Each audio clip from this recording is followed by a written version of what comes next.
क्या हाल चाल है साथियों। देखिए, मैंने आपको पिछले वीडियो में बता दिया था कि किस प्रकार से नेपोलियन का पराजय होता है और उसको सेंट हेलिना नामक द्वीप पे कैद कर लिया जाता है। आज हम लोग, जैसे कि पता है कि राष्ट्रवाद का उदय और विकास चल रहा है यूरोप में राष्ट्रवाद का उदय और विकास, तो उसी चैप्टर के अंतर्गत हम लोग आज उस कहानी को थोड़ा सा और आगे बढ़ाने वाले हैं और ये हमारा वीडियो 2 होने वाला है।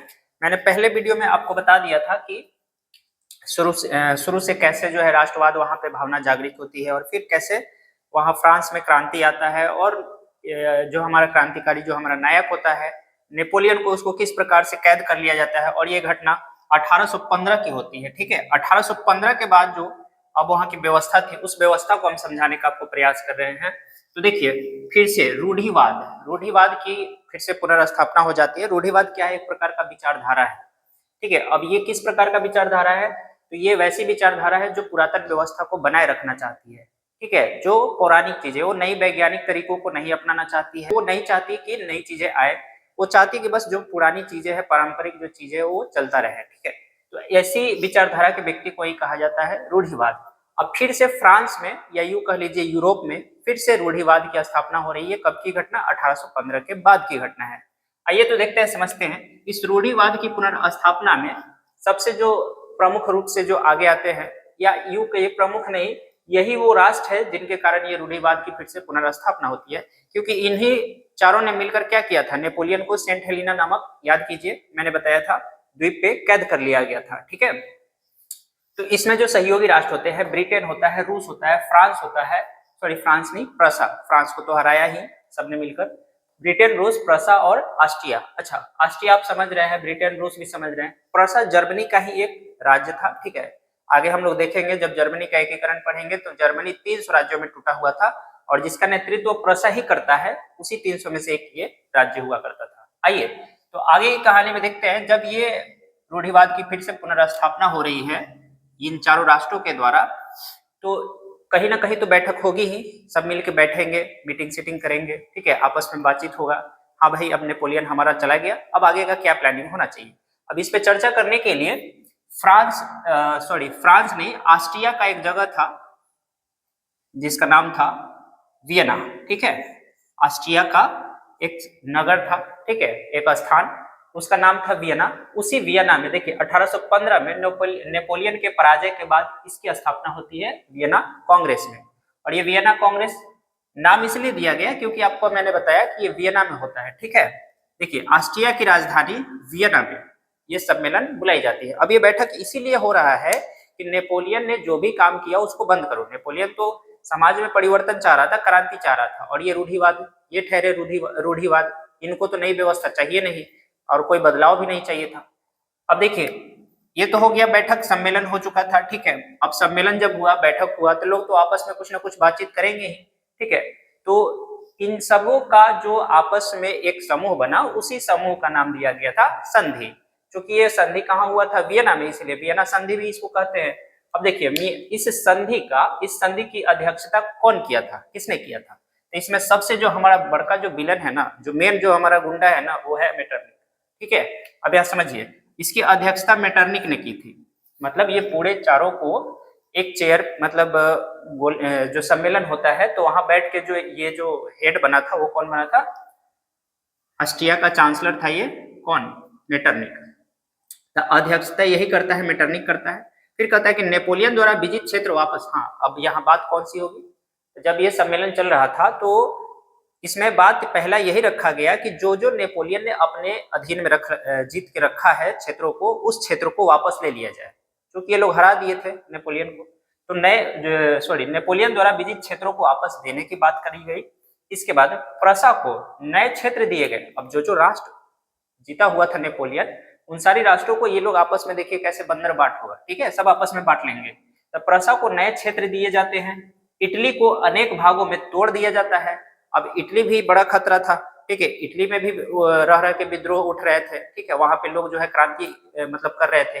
अब ये लोग सोचा, मतलब ये चारों राष्ट्र मिलकर के सोचा कि अगर इटली एकजुट रहा, एक साथ रहा, देखिए कभी भी कोई चीज अगर एक साथ में रहती है ना तो उसमें ज्यादा बल होता है और उसको हराना बड़ा मुश्किल होता है। तो इटली को कई खंडों में उन्होंने तोड़ दिया कि ये आपस में मिलेंगे ही नहीं, ना कभी क्रांति करेंगे, और करेंगे भी तो ये आपस में कमजोर रहेंगे, ठीक है। इसलिए इटली को अनेक भागों में तोड़ दिया जाता है और रूस को क्या दिया जाता है, पोलैंड। पोलैंड पूरी तरह से नहीं, पोलैंड का एक बड़ा भाग या एक भाग दे दिया जाता है किसको, रूस को, ठीक है। फिर ब्रिटेन, ब्रिटेन तो भाई ये इसको बस बिजनेस चलाना है, व्यापार करना है, तो वैसे वैसे जगहों का ये डिमांड कर रहा था कि जहां उसका व्यापार चल सके। तो देखिए इसने माल्टा पे अपना अधिकार किया, या यूं कहिए कि माल्टा ले लिया। इसके बाद हेलिगोलैंड लेता है। उसके बाद है आर्मेनियन द्वीप, केप ऑफ गुड होप, ये सारे स्थानों पे किसका अधिकार होता है, ब्रिटेन का हो जाता है। और फिर से अब हमारा फ्रांस में क्या व्यवस्था होगी, आप फ्रांस की स्थिति को थोड़ा समझिए। कहता है कि फ्रांस में बुर्बो राजवंश की फिर से स्थापना हो जाती है। याद कीजिए कि लुई 16वां किस राजवंश का था, लुई 14वां किस राजवंश का था, मैंने बताया था ना। तो वहां पे फिर से बुर्बो राजवंश आ जाता है और इसी कुल खानदान का एक और चिराग होता है जिसका नाम है लुई 18वां। अब इसको जो है वहां पे फिर से राजा बना दिया जाता है, क्योंकि यही तो चाह रहे थे ये कि पुरातन व्यवस्था आए, नई चीजें बिल्कुल ना आए। तो फिर से लीजिए वही बुर्बो राजवंश फिर से आया, राजा बना यहाँ पे, ठीक है। किसको बनाया, राजगद्दी किसको मिला, लुई 18वां को। अच्छा, इसके बाद फिर यूरोपीय कंसर्ट होता है, मतलब पूरे यूरोप में ये बातें फैलती है, और इस कंसर्ट में मतलब लोगों का आपस में सम्मेलन जो होता है उसी को कह लीजिए यूरोपीय कंसर्ट। अब इसमें क्या होता है कि जो रूस का जो राजा होता है ना, सॉरी, ये रूस का जो राजा होता है उसको कहते हैं जार, ठीक है, वहां के भाषा में। अब जार एलेक्जेंडर, वहां के जो राजा था उसका नाम था एलेक्जेंडर, उसने कहा कि ये जो हम चारों जो मिलके बैठे हैं ना, ये बड़ी पवित्रता वाली बंधन है, ठीक है, इसलिए इसको पवित्र संघ मतलब हम नाम देते हैं। एक अपनी योजना को रखता है, प्रस्ताव रखता है कि इस संघ को हम पवित्र संघ कहेंगे, ठीक है। ऐसा किसका विचार था, जार एलेक्जेंडर का, ठीक है, जो रूस का राजा था। अब जार ऐसा क्यों सोच रहा था, क्योंकि उसका मानना था कि यूरोप के सभी राजा भाई के समान होते हैं, भाई तुल्य होते हैं, ठीक है।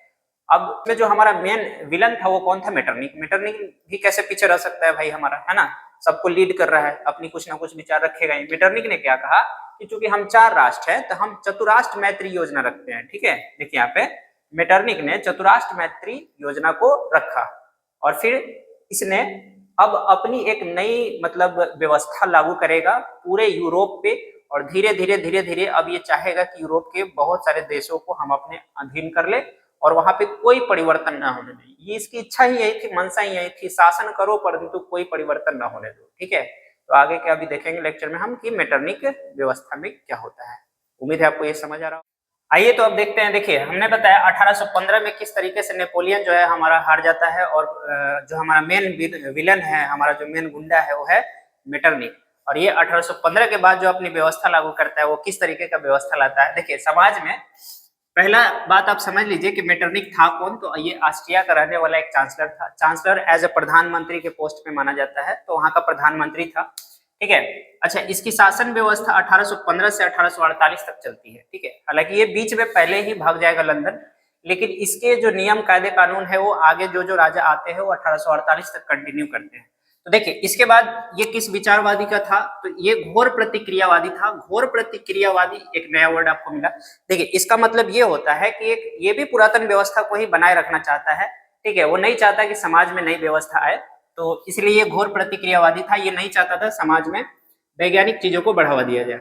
अब इसके बाद देखिए इसकी जो नीतियां थी, ये क्या सोच रखता था। ये ऐसा व्यक्ति था जो ये चाहता था कि शासन करो और कोई परिवर्तन ना होने दो, बस ये शासन करना चाहता था। जनता से कोई मतलब नहीं है, जनता क्या कर रही है, उसको क्या तकलीफ है, इससे कोई लेना देना नहीं होता था इसको। और देखिए मेजनी, एक और नया नाम आपको मिलेगा अभी सुनने को। मेजनी जो था ये इटली का एक क्रांतिकारी व्यक्ति था, ठीक है।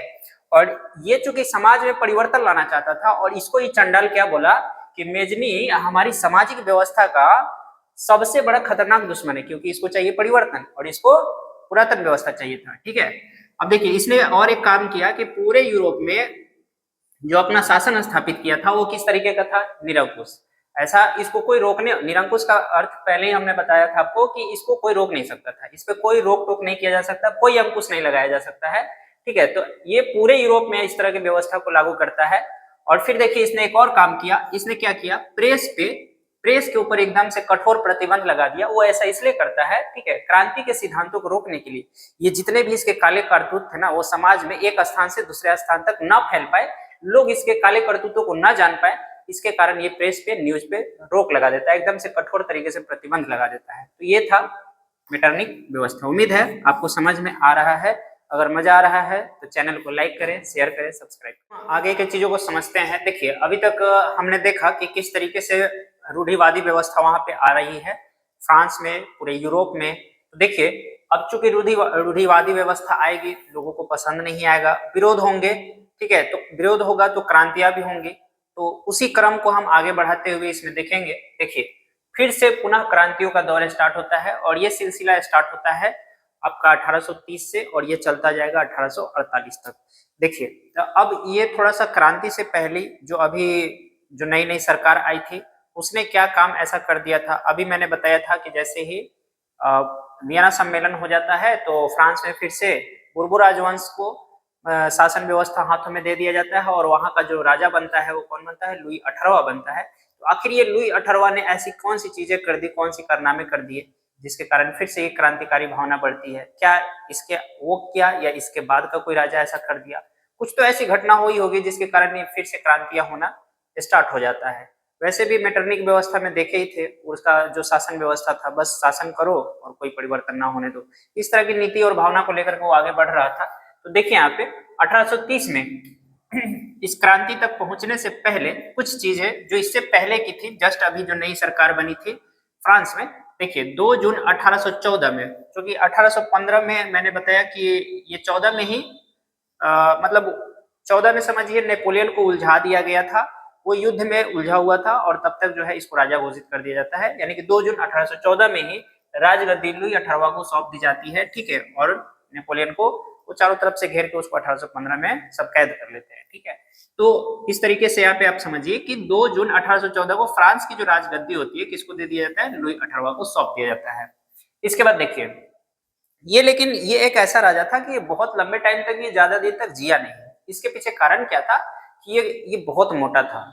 ये मोटापे के कारण जो है ना इसका मात्र 1824 में ही इसकी मृत्यु हो जाती है। अब देखिए ना 1814 में ये राजा बनता है और महज 10 सालों में ही इसकी मौत हो जाती है, ठीक है। काफी मोटा था, मोटापे के कारण उसकी मौत हो जाती है। अब सिंहासन किसको मिलता है तो चार्ल्स दसम को मिल जाता है, ठीक है। ये सब पूर्व राजवंश के ही हैं व्यक्ति, ठीक है, जितने अभी तक राजा बन रहे हैं। अब ये चार्ल्स दसम को मिलता है और चार्ल्स दसम जो व्यक्ति था ना, मत पूछिए, एक नंबर का एक गधा था। एकदम गधा क्या कहिएगा, एकदम से निरंकुश और स्वेच्छाचारी। निरंकुश तो आप समझ ही रहे हैं, जिसपे कोई रोक टोक ना लगाया जा सके, और स्वेच्छाचारी मतलब एकदम से अपना मनमाना करने वाला, किसी का नहीं सुनने वाला है एकदम से, ठीक है। तो निरंकुश था, स्वेच्छाचारी था और ये और सुनिए ये संवैधानिक रूप से शासन चलाने में कोई इंटरेस्ट ही नहीं रखता था। इसको कोई मतलब नहीं होता था कि हमारा जो शासन चल रहा है कोई नियम के दायरे में चल रहा है या बेफिजुल की चल रहा है, ऐसे जिसको मन कर रहा है जो कर रहा है, इस तरीके से। मतलब संवैधानिक कोई नियम कायदे कानून नहीं थे उसके शासन व्यवस्था में। किसका? चार्ल्स दसम। आगे बढ़ते हैं। चार्ल्स ने देखिए ये तो अपना जो कारनामा कर ही रहा था, एक और इसी बीच एक और कांड कर देता है।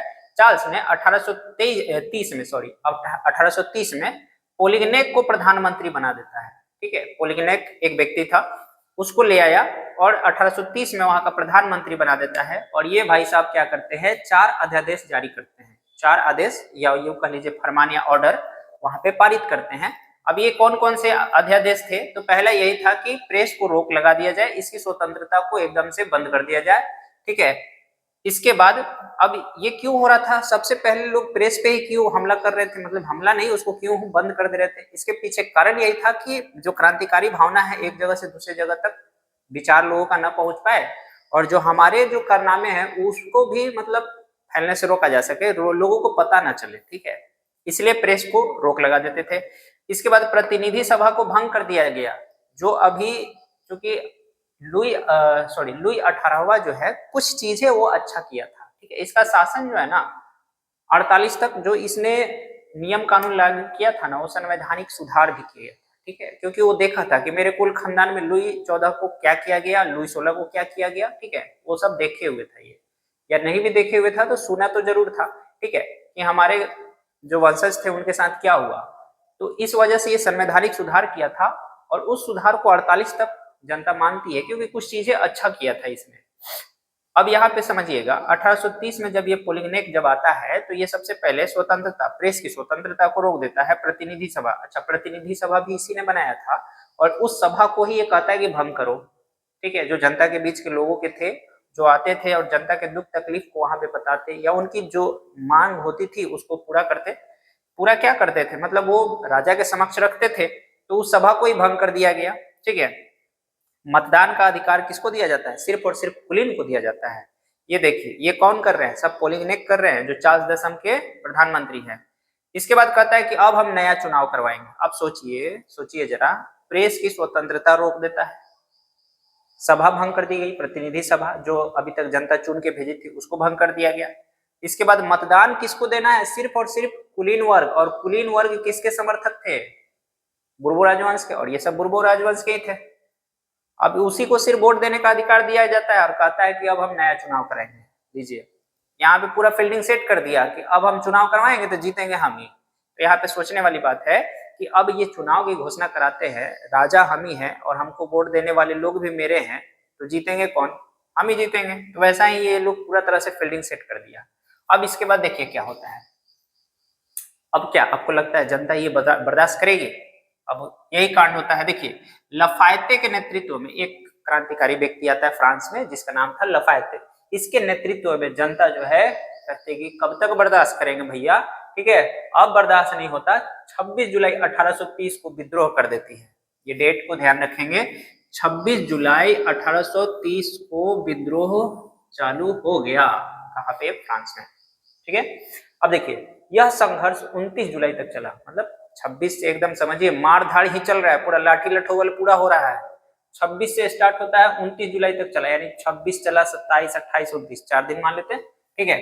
और अंततः 31 जुलाई को चार्ल्स दशम, जो अब हाँ चार्ल्स दशम ही है ना, पोलिंग एक्ट तो उसका प्रधानमंत्री था, ठीक है। तो चार्ल्स दशम जो है इंग्लैंड भाग जाता है, देखता है कि सब रगेद के मारेगा हमारा, समझ रहे ना बात।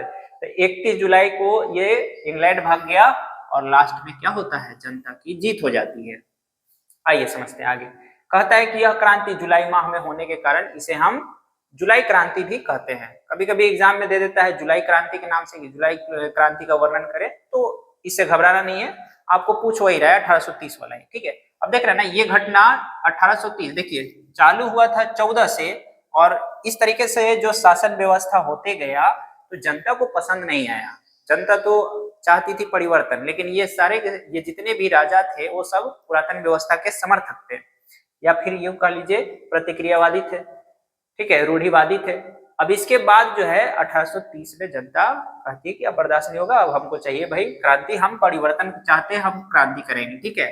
और ये जुलाई महीने में होने के कारण जुलाई क्रांति कहलाई। अब सुनिए, क्योंकि चार्ल्स दशम तो हमारा इंग्लैंड भाग गया, अब इसके बाद कौन आएगा भाई शासन चलाने के लिए? तो आर्लियंस वंश, यहाँ ध्यान दीजिएगा, आर्लियंस वंश का एक राजा आता है जिसका नाम होता है लुई फिलिप, ध्यान रखेंगे, लुई फिलिप। इसको राजगद्दी सौंप दी जाती है, लो भैया अब तुम शासन चलाओ, ठीक है। तो अब ये जब शासन चलाने आएगा तो अभी तक ये पिछला इतिहास तो जान ही रहा है कि 14 और 16, लुई 14 और लुई 16 के साथ क्या हुआ, और इसके जो और भी वंशज के जो लोग आए इधर में, उसके साथ जनता ने क्या किया, उसको भी इसको ये सब भी पता है। तो कुल मिला के बाद अब ये जब ये शासन चलाएगा तो जाहिर है कुछ ना कुछ तो सही तरीके से सुधार करेगा, नहीं तो इसको भी तो डर है ना कि जनता हमको भी उखाड़ फेंकेगी एक दिन। तो ये इस वजह से लुई फिलिप जो है उदारवादी नीति को अपनाता है। उदारवादी जो समाज में परिवर्तन चाहता है, वैज्ञानिक चीजों को बढ़ावा देता है, ठीक है। तो ये लुई फिलिप आता है और ये उदारवादी नीति के अनुसार और संवैधानिक, सबसे इंपॉर्टेंट बात, संवैधानिक शासन चलाता है, ठीक है। संवैधानिक रूप से संवैधानिक शासन चलाया, मतलब कायदे कानून से, नियम कानून से अपना शासन व्यवस्था को चलाता है। तो ये था 1830 की क्रांति। देखिए 1830 की क्रांति का जस्ट पहले वाला कुछ पार्ट आप दिमाग में रखेंगे, 1830 में क्या हुआ वो वाला, ठीक है, और इसके बाद का मतलब शासन व्यवस्था किसको मिला, इसको। बस इतना चीज अगर दिमाग में आप रखते हैं ना तो आप एग्जाम में इजी वे में आप लिख पाएंगे। उम्मीद है आपको ये समझ में आ गया। मैंने आपको बताया कि 1830 की जो क्रांति किस प्रकार से हुआ और वहां पे शासन व्यवस्था में किस तरीके से परिवर्तन आता है। अब चूंकि ये 1830 की जब क्रांति फ्रांस में हुई तो इसके आसपास के जितने भी देश थे वे भी तो इस क्रांति को देख रहे थे, तो कहीं ना कहीं वे भी इस क्रांति से प्रभावित होंगे। तो देखिए इसका क्या प्रभाव होता है। 1830 के यूरोपीय क्रांति या फ्रांस की जुलाई की क्रांति का प्रभाव, अभी मैंने बताया इसे जुलाई की क्रांति भी कहते हैं और यूरोप में तो हो ही रहा था इसलिए यूरोपीय क्रांति भी कहा जाता है। देखिए इसके जो प्रभाव होते हैं, पहला, फ्रांस की क्रांति को देखते हुए मेटरनिक मेटरनिक आपको बताए थे जो रूढ़िवादी व्यवस्था को समर्थन करता था। तो मेटरनिक ने कहा कि जब फ्रांस छिपता है तो बाकी यूरोप को सर्दी जुकाम हो जाती है। ऐसा इसलिए ये बोल पा रहा था क्योंकि फ्रांस जो कुछ भी अपने अंदर कर रहा था ना, आसपास के जितने भी देश थे वे भी देख देख के उससे सीख के और अपने यहाँ वैसी चीजें करने लग रहे थे। वहां अगर कोई राजा अगर राजतंत्र मतलब तरीके से शासन चला रहा है और वो अगर सही शासन नहीं चल रहा है तो फ्रांस को देखते हुए वे अपने यहाँ भी विद्रोह कर देते थे। ठीक है, तो इसलिए मेटरनिक ने बोला कि जब भी फ्रांस अगर छिपता है तो पूरे यूरोप को सर्दी जुकाम लग जाती है। ठीक है, आगे का देखिए, यूरोपीय राष्ट्रों के राजनीति एकीकरण, संवैधानिक सुधार एवं राष्ट्रवादी भावना को जागृत कर दिया। ये क्रांति का इतना महत्व हुआ, इतना ज्यादा प्रभाव हुआ कि यूरोपीय राष्ट्रों के जितने भी यूरोप के राष्ट्र थे या देश थे उनमें राजनीतिक एकीकरण मतलब राजनीतिक रूप से अपने देश को एकजुट करने की भावना और संवैधानिक सुधार एवं राष्ट्रवादी जैसी भावना को जगा देता है हर राष्ट्र में। इतना बड़ा प्रभाव पड़ा। इसके बाद देखिए इसका असर बहुत सारे देशों में पड़ता है, जिसमें स्पेन था, पुर्तगाल था, Switzerland, Belgium, Poland, German, Italy, England, ठीक है, आदि देशों पर संवैधानिक मतलब आदि देशों में संवैधानिक सुधार होते हैं। इन सारे देशों पे चूंकि यहाँ पे भी राजतंत्र हुआ करता था तो यहाँ पे भी जनता विद्रोह करती है और यहाँ संवैधानिक सुधार। आइए तो हम अब आगे आपको बताएंगे कि इसमें देखिए जो यूरोपीय जो क्रांति हुई या जुलाई की जो क्रांति हुई उसका क्या उसमें जो परिणाम और क्या महत्व निकल के आते हैं इस क्रांति का, उस चीज पे थोड़ा सा एक नजर देख लीजिए। कहता है समाज में उदारवाद और राष्ट्रवादी की भावना फैल जाती है।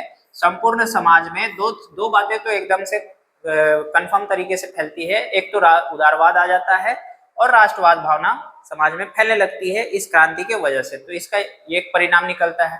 कहता है कि इस क्रांति से पूरा यूरोप प्रभावित होता है। क्योंकि ये अभी अभी आपने देखा कि मेटरनिक क्या बोला कि ये जब भी फ्रांस सीखता है तो पूरा का पूरा यूरोप जो है सर्दी जुकाम से प्रभावित होता है। कहने का मतलब ये है कि पूरा यूरोप इससे प्रभावित होता है, ठीक है, इस क्रांति से। इसके अलावा राजशाही और चर्च का प्रभाव कमजोर हो जाता है। जितने भी राजतांत्रिक व्यवस्था चल रहा था वहां पे वो सब धीरे धीरे कमजोर होने लगता है। और चर्च जो कि पोप बताए उसमें कुलीन वर्ग थे, या कुलीन नहीं मतलब जो वहां के फादर पादरी जिसको पोप कहा जाता था, ठीक है, तो उनका भी प्रभाव काफी ज्यादा रहता था। तो वे उन सब का प्रभाव कमजोर हो जाता है इस क्रांति के बाद। इसके बाद समझिए इटली और जर्मनी का एकीकरण का मार्ग प्रशस्त हो जाता है ना, इनके एकीकरण का रास्ता तैयार हो जाता है। इस क्रांति ने यूरोप को दो भागों में बांट के रख दिया था, एक था पश्चिमी यूरोप और दूसरा था पूर्वी यूरोप। पश्चिमी यूरोप में देखिए यहाँ पे कहता है कि जहाँ पश्चिमी यूरोप में संवैधानिक और उदारवादी सरकार का निर्माण होता है, ठीक है, वहां पे पश्चिमी में संवैधानिक और उदारवादी सरकार बनती है, जबकि पूर्वी यूरोप में ऐसा नहीं होता है। पूर्वी यूरोप में कहा जाता है कि प्रतिक्रियावादी शक्तियां अपना प्रभाव बनाए रखा। प्रतिक्रियावादी शक्तियां कहने का मतलब जो मेटरनिक था, ठीक है, ये सारे जितने भी राज्य जो वियना कांग्रेस की स्थापना किए थे ना वो अभी भी यहाँ पे प्रभावित थे, ठीक है। तो ये इस तरीके के राजतांत्रिक व्यवस्था अभी भी यहाँ चल रहा था। ये पूर्वी यूरोप की बात है। पश्चिमी में थोड़ा बहुत सुधार, थोड़ा क्या बहुत ही अच्छा चल रहा था वहाँ, लेकिन कुछ चीजें थोड़ा बहुत अगर गड़बड़ी थी तो उसको आगे भी लोग क्रांति के द्वारा उसको सुधार कर लेते हैं। तो आपने देखा कि ये था महत्व 1830 की क्रांति। अब तक हम लोगों ने देख लिया है कि 1830 की क्रांति में जो आर्लियंस वंश का राजा था लुई फिलिप, उसको राजगद्दी सौंप दिया जाता है, लेकिन फिर भी वो कुछ ऐसी चीजें कर देता है समाज में जो जनता को पसंद नहीं आती है और उसका विद्रोह होने लगता है। और ये विद्रोह लगभग 1848 में खुलकर सामने आता है। तो आइए जरा इसके परिणामों को देखते हैं और इसको देखते हैं कि किस तरीके से 1848 की ये क्रांति होती है। तो सबसे पहली बात यह है कि ये जो लुई फिलिप जो राजा था, ठीक है, वो एक मध्यम वर्ग से था। तो यूं कह सकते हैं कि फ्रांस में जो प्रभाव था या सत्ता पे जो अधिकार था वो मध्यम वर्गों का ही था। इसलिए हमने लिखा कि सत्ता पर प्रभाव मध्यम वर्ग का था। और जो वहाँ के फ्रांस के जो सर्वसाधारण जो जनता थी, या यूं कह लीजिए कि बहुसंख्यक जो कृषक थे, उनको सत्ता में कोई अधिकार नहीं दिया गया था, उनको सत्ता से अलग रखा गया था। ठीक है, अब आगे समझते हैं। देखिए, जो बहुसंख्यक गरीब वर्ग थे वे संघर्ष के लिए उतारू हो जाते हैं, क्योंकि उनको सत्ता में किसी प्रकार का कोई अधिकार ही नहीं दिया गया था, इसलिए वे अब सत्ता संघर्ष के लिए उतारू हो जाते हैं। और देखिए, समाज में जनसंख्या भी बढ़ी हुई थी, क्योंकि जो वहां पे माहौल था, वहां की जनसंख्या इतनी बढ़ गई थी कि वहां को उस जनसंख्या को नियंत्रित करना बड़ा मुश्किल हो रहा था। और इतना ही नहीं, बेरोजगारी भी थी, कीमतें काफी बढ़ गई थी, महंगाई काफी ज्यादा हो गया था। सबसे ज्यादा देखिए, गरीब वर्ग बहुत ज्यादा एकदम परेशान थे, बहुत ज्यादा प्रभावित थे इस लुई फिलिप के राजा की वजह से, क्योंकि ये सही तरीके से संचालित ही नहीं कर पा रहे थे, अपने राज्य को संभाल ही नहीं पा रहे थे। अब होता यह है कि 1830 के बाद फ्रांस का राजा लुई फिलिप, जो कि 1830 के बाद आपको पहले ही बता दिए थे, लुई फिलिप बना। और 40 में देखिए उसने एक अपना प्रधानमंत्री नियुक्त करता है जिसका नाम गीजो था। ठीक है, तो ये 1840 की बात है, गीजो को अपना प्रधानमंत्री बनाता है। और ये जो व्यक्ति था ना, थोड़ा बहुत इसको तो समझ सकते हैं कि लुई फिलिप थोड़ा बहुत अच्छा था, क्योंकि अपने पिछले जो इसके वंशज थे, बुर्बो वंश के, उसको देखा था कि जनता ने उसके साथ क्या किया था, तो इसको इस बात का आभास था। लेकिन ये जो नया नया अभी जो गीजो को, जिसको अपना प्रधानमंत्री ये नियुक्त करता है, ये व्यक्ति एकदम से प्रतिक्रियावादी था।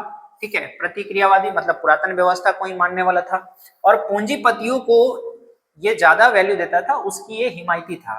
ठीक है, मतलब जो व्यक्ति वहां पे पैसे वाले थे वो इसकी चापलूसी करने में लगा रहता था, उसके पीछे पीछे लगा रहता था ये। अब होता क्या है कि जनता 1848 में विद्रोह करने लगती है। भाई ऐसी चीजें जब आएगी सामने कि आप जो है सत्ता में शामिल ही नहीं कर रहे हो हमको, ठीक है, और ऊपर से आप ऐसे व्यक्ति को अपना प्रधानमंत्री बना दिए हो जो एकदम से प्रतिक्रियावादी है, और जनता यही से इसी से तो परेशान थी, और पूंजीपतियों का हिमायती है।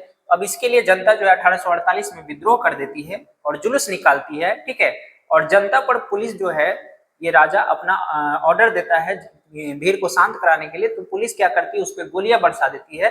देखिए, जनता पर पुलिस ने गोलियां चलाई और इसमें अनेकों लोग मारे जाते हैं। अब इस कारण से लोग काफी दुखी रहते हैं कि ये हमारा राजा, हमारा देश है और हमारे लोगों के साथ क्या कर रहा है, इसलिए लोग जो है वहां परेशान हो जाते हैं, और शवों को लेकर के, जो वहां गोलियां चलती है उसके द्वारा जिन लोगों की मृत्यु हो जाती है, उनके शवों को लेकर के धरना प्रदर्शन करते हैं। ठीक है, अब आगे समझिए। और अंततः चूंकि जनता इतना ज्यादा मतलब भड़क जाती है अपने राजा के खिलाफ, अब इस तरीके का जो धरना प्रदर्शन हो रहा है, इससे लुई फिलिप को काफी डर हो जाता है, और अंततः 24 फरवरी 1848 को लुई फिलिप जो है राजगद्दी छोड़कर इंग्लैंड भाग जाता है। तो इस तरीके से हमारा आपने देखा कि 1848 में जनता, फ्रांस की जनता किस तरीके से अपना क्रांति को करती है और अपने विद्रोह को प्रदर्शित